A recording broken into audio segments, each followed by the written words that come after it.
Spaceman's log number 0000000000010. We are back for more No Man's Sky. Guess what? Yeah, that's right. Same as every episode. I got a new ship. Well, I guess not the first 5 episodes, but after I started getting new ships, it's like an addiction. I just can't quit you. My ship finding addiction. And we've got a new ship, and it has how many slots it has? 29. So a little bit of an upgrade from last episode, and I have, I think, streamlined the ship finding process to take out the frustrating part of it. And I was broke until I found a planet previously. I almost got totally broke because I found a planet with tons of those drop pods. I now have 45 slots, and that cost a lot of money to buy all of them. You have to buy each one. We've only got room for 3 more, and then we can just start accumulating money with abandon. And man, oh man, has all this extra inventory helped out. I have the same multi-tool I had last episode, 24 slots. I haven't added anything to it yet because I want to find one that just looks really amazing and awesome. Anyway, let's fly out of here. Look at that huge ship we just passed.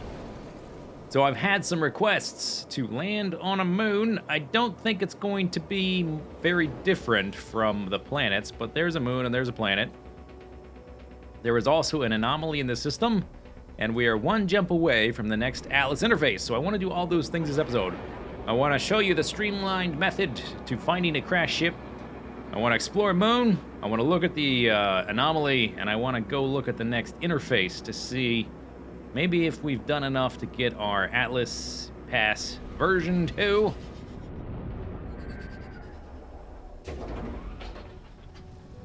Restore points saved. Okay, this is a noxious moon. We've got toxic rain, threatening sentinels, frequent flora, and generous fauna. Okay, we don't want to be here long.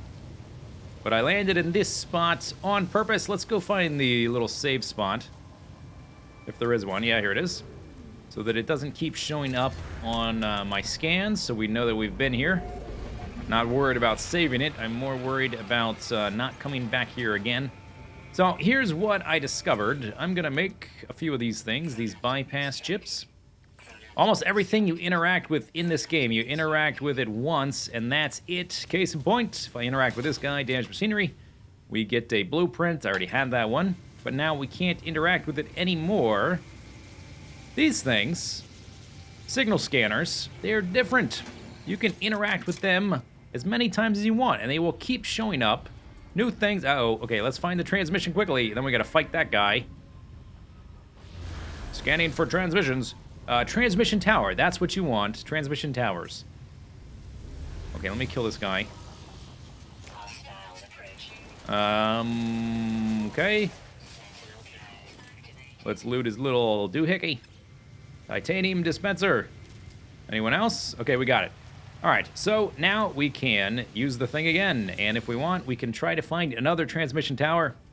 When you search for transmission, you're not always going to get the transmission tower. And when you get a transmission tower, it's not always going to show up on your map as transmission tower. It's not always going to be labeled as that. Like this one, for instance, is labeled as shelter. So just remember what it's labeled as when you're looking for it. If there's a bunch of stuff on your map. Where's... Who? Oh, there's birds. Who's... Oh, here we are. Bam! Gotcha! Okay, while we have a moment to breathe, let me just make sure my boatcaster has juice. Looks good. Look at these butterfly things up here. Oh, I've heard that there were butterflies, but they were rare. This is my first time seeing them. And they're kind of hard to scan because they don't stop moving. Hey! Maybe, Do we have to be really close to scan them? Or maybe it's just hard to stay on target long enough. Oh, got it. Bephelmus something, Lunaskip. Very interesting. Interesting fauna you have on this planet. Okay, anyway. So, we have done that. We found 2 transmission towers. Let's go investigate. Once we get to the transmission towers, they should lead us the way to a crashed ship. Up, and away.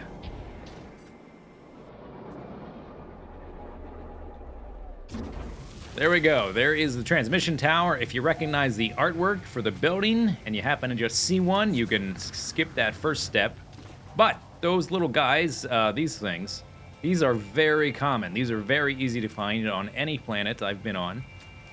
So if you're looking for a ship, look for one of those first.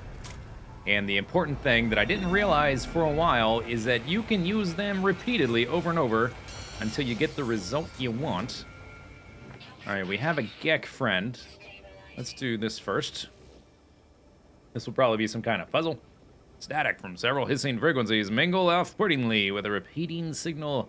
Sounds suspiciously like a distress signal. Okay, 358, 21. Okay, that's a Fibonacci again, right? 34. Distress signal coordinates discovered. But bam, there we go. Crash ship. And that took very little time since landing. And if we want to get another one after that, we can just ping pong around the planet. Although it tends to get harder to find transmission towers. Maybe they're rare on most planets. So I would say go for 2 to 3 ships per planet and then go somewhere else. Besides, exploring is part of the game. Despair, Viking hostility, blah blah blah blah blah blah blah blah blah blah multi-tool. Images of warrior battle freighters. Fill the shock trader screen. They dwarf small trader ships as they pass by. Okay. Whatever. Oh, he given a blueprint. I've already got, I think I might have all the blueprints. Very rare that I received one I didn't already know.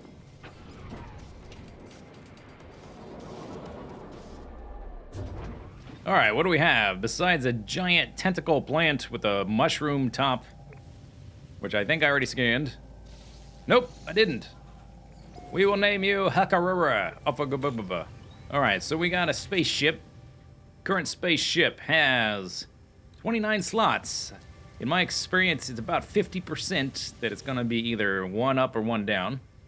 28, okay, case in point. Compare.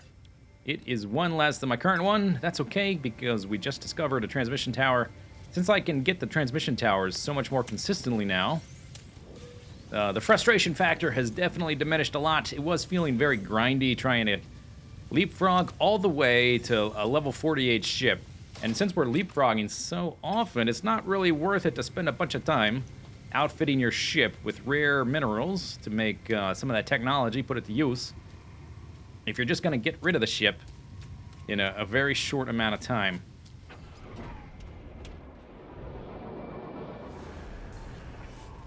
Distress signal detected. Another crash ship. Rapid fire. Okay, yeah, that's not too hard. Let's go check out ship number 2.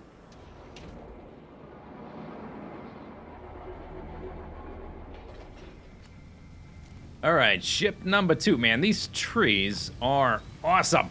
They're like some elder god's kind of gardening bin. Ooh, this ship looks kind of cool. I like this one. All right, buddy. You're going to make this difficult, aren't you?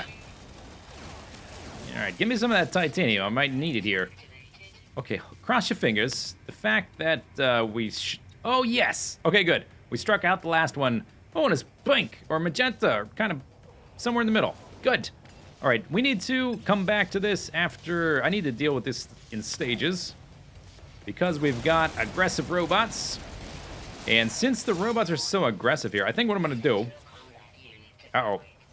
I'm going to... Oh, okay. Oh, get out of here. I'm getting shot. We're in the thick of it. We have... I assume one of those dogs is on the way. And these guys are doing a decent amount of damage. Okay, we gotta kill this guy before his bar fills up. Uh-oh. Out of ammo. Stay on the move. Bob and weave.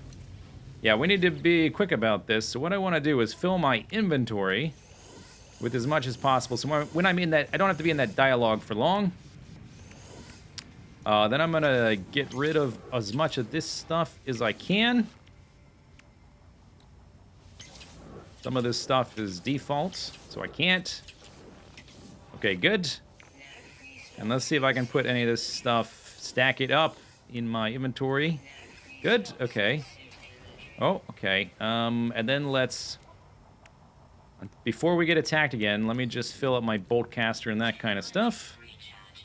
All right, I think we're good to go. We're also going to have to repair the thing while under fire. Good. Compare. This thing looks pretty neat. I like the look of it. Transfer what's left into our new ship. I like that it's a little bit more dangerous. It makes it a little bit more fun. Okay, 5 things left. Those are the default. We'll accept. Now, if we get in the ship, I don't think we'll get attacked under any circumstances. I think we're fine. Oh, let's find out. No, I was wrong. Okay.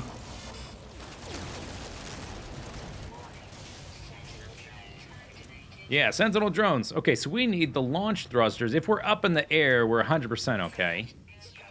Okay, there's the launch thrusters. And we need to repair... Where are... There's so many things in here. We need to repair the... Launch thrusters, warp... The pulse engine. We need to repair this. But it does not need any fuel in it. So we just need to repair it, get up, and go. There's repaired. Let's get in the ship. Let's get the heck out of here. There is more stuff to loot around here. I'm just going to leave so that we have a little bit more time in the air. Those guys will not affect us or attack us or investigate us while we're in there. So I need 3 Caride sheets to get rid of this klaxon bell. I guess we can land again. Look at this thing. Pretty cool, huh? Okay, so we just got to 30 slots. We discovered 2 ships in a relatively short amount of time.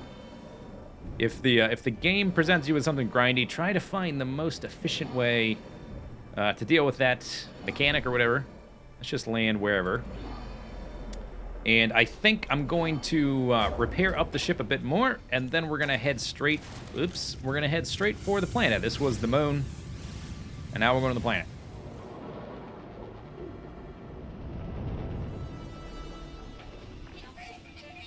All right, Arami Flats. We've got light showers, frenzied sentinels again, full flora, intermittent whatevers. I landed next to one of these things again. I need some iron to repair my shields. And, no, not the shields, the photon cannon, whatever. And we got these guys again. Well, maybe we just won't stay here that long.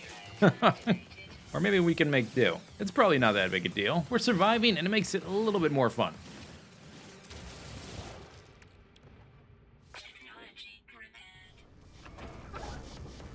All right, so I have changed my mind. I'm calling an audible. We are leaving the system. Well, we'll check out the anomaly first, but we are leaving the system because I noticed that this ship comes with... Where is it? It comes with Warp Reactor Tau and Warp Reactor Sigma, both installed from the default. So we are going to use that to do some hyperdrive jumps, to try to do some traveling, to explore some systems. We can also travel to different star types than we could have before. Let's check these asteroids real quick, then we'll go check out the anomaly. Then we are blowing this popsicle stand.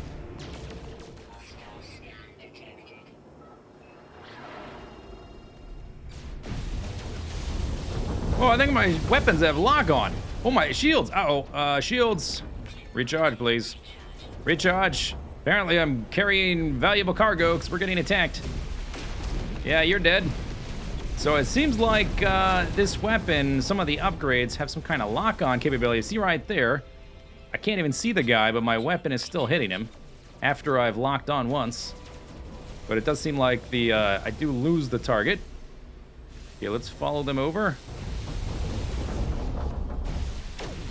Bam! Got you! Okay, let's repair the ship. There we go. I'm gonna run out of stuff.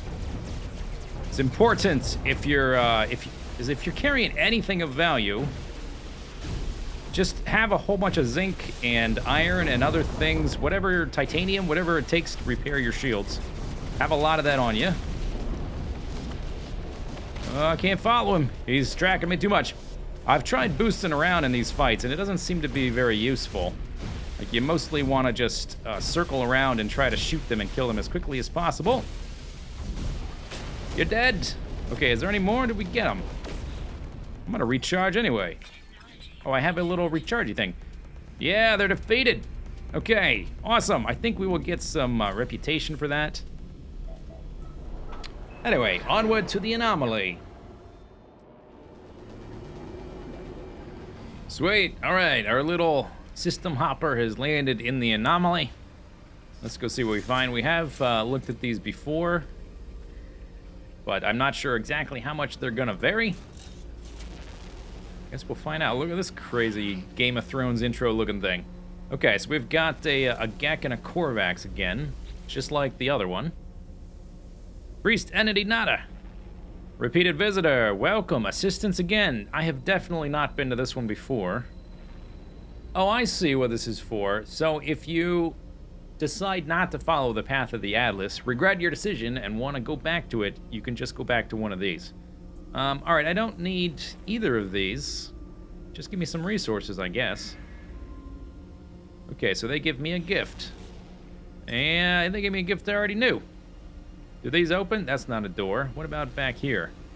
So I suppose we can head to the next system and the next Atlas interface.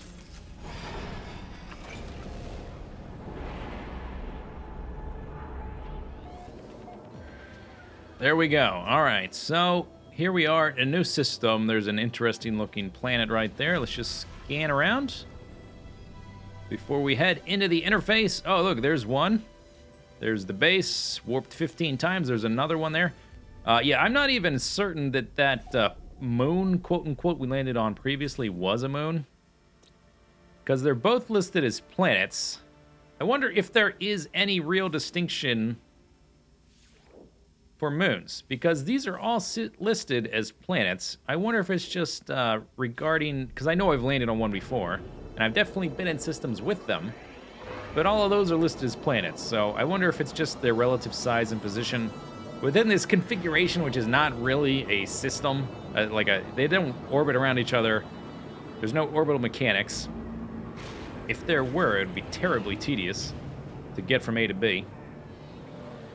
But anyway, all right, so this is going to be, I think, Atlas Interface number 3. And I think we deserve another Atlas pass, don't you think? I think so. Oh, it looks broken this time.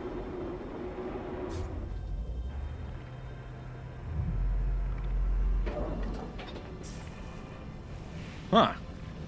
Okay, it is definitely changing each time. We can, of course, learn a whole bunch of words. Let's just sprint over them, I guess.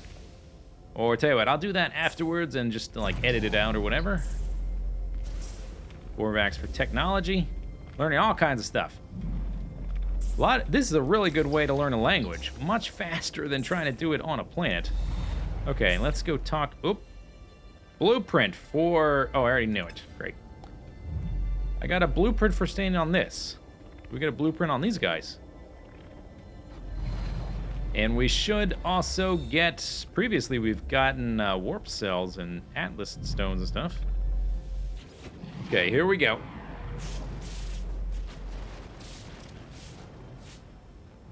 Zestauan convergence. Is it wrong to question this? I have crossed the orbits of countless stars and darkness unmeasured. Yet the Atlas remains changeless. My mission predestined. At each interface, an Atlas stone awaits me. I'm driven to gather them, but for why? Perhaps there's only one great prism materializing ahead of me each time I pass. Perhaps my course winds upon itself in a mad spiral, kind of like the Dark Tower, sounds like. Comply. Milestone Cassini or above. Huh. I guess I'm above that milestone. And will not turn away. The Atlas guides me. I will answer. Another Atlas stone. Okay, cool. I'm assuming we'll have a waypoint to the next one, right? So I have 4 of these guys now. And I've been keeping the Gravitino balls because they're used in crafting. And they're not quite very common. Is that it? Hey, I guess that's it.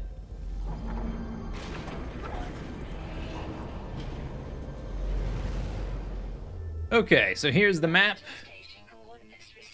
Yeah, okay, so we should have the next waypoint, and I'm kind of curious about how the hyperdrive upgrades work. Here is our waypoint. Let's go ahead and rotate around a bit.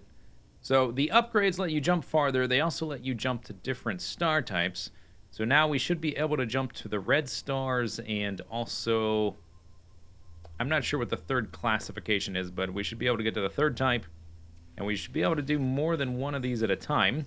What I'm curious about is if I need to have loaded into my hyperdrive more than one piece of fuel, if that affects the distance. Okay, so this was one ordinary jump. Okay, this is 2 jumps. We can do that with 1 piece of fuel. 3 jumps, 1 piece of fuel. 4 jumps, that's a red planet, class K. Okay.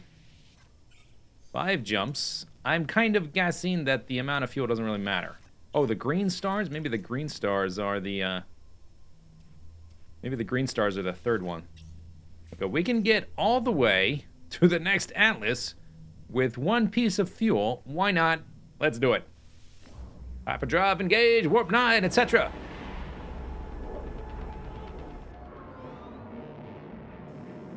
All right, here we are. A new system. We've jumped really far. Ah, that is definitely a moon. That is 100% a moon. Let's see, what does it show up? I guess it doesn't show up as anything until we actually land on it. Whoa! And there is a... this system does look kind of cool. So I think what we're going to do, we're going to explore the Atlas interface for the end of this video, and we'll explore the system for the beginning of the next video. And then we will also check out some of the different star types we now have access to.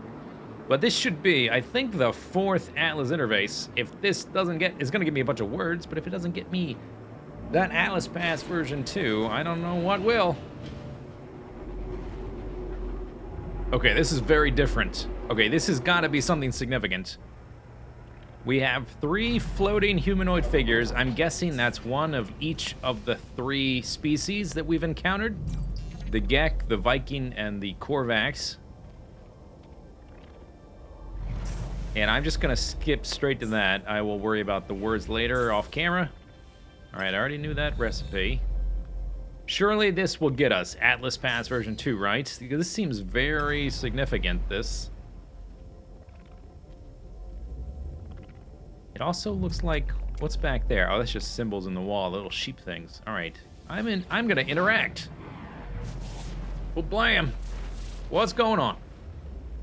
Schnatet Convergence, Atlas Interface. When I dream, I see the Atlas. When I see the Atlas, I am the dream. I see the Sentinels swarm about their creator. But they are directionless and uncontrolled, a threat. They cloud the truth, and the galaxy becomes unclear as if through an unclear lens. To know reality, I must pass through it and see what lies on the far side. I must be guided. I offer myself to the interface. I seek the precision, blah, blah, blah. All right, let's do it. I don't know what it means. I'm just doing it. Okay, I have become the Harbinger. Atlas Stone. Do I get a recipe for a thingy-majab? Hello? Can I make one? I would like to make one. I want to make an Atlas Pass. Hey! Want to Atlas Pass? This is version 1. Where's version 2? Huh. Okay. Apparently not. Well. So, no Atlas Pass version 2. Let's take just a brief look at the star map. Your destiny lies in the beyond. They keep telling us that. Just to see what it might say. Oh, look at that. Who'd have thought? We're gonna have another waypoint. Okay, that looks pretty easy to get to. But we've done enough of that for a little bit. I think I want a little bit of variety. Hyperdrive has no fuel. Yeah. So I had some requests to land on a moon. And I guess that one we landed on the beginning of the episode, it probably wasn't technically a moon. Maybe it just looked like a moon. But this guy over here, 100% is. Looks like there's a few moons. That guy way back there might be a moon as well. Come on, cursor. Yeah, that's a moon as well. So we have 2 moons to try out to get an idea of what they're like. Looks like a big watery planet there. We'll explore these guys next episode, and we'll also try to do some exploration of the green and red stars. I should be able to. Let's go. This guy right here. Where was he? Greeny guy right here. Let's look at you. No. This one. This is an E-class star. 1 planet, no moon. 1 moon. Yeah. We'll do some exploration. Hope you enjoyed the video. We'll see you next time. Bye-bye.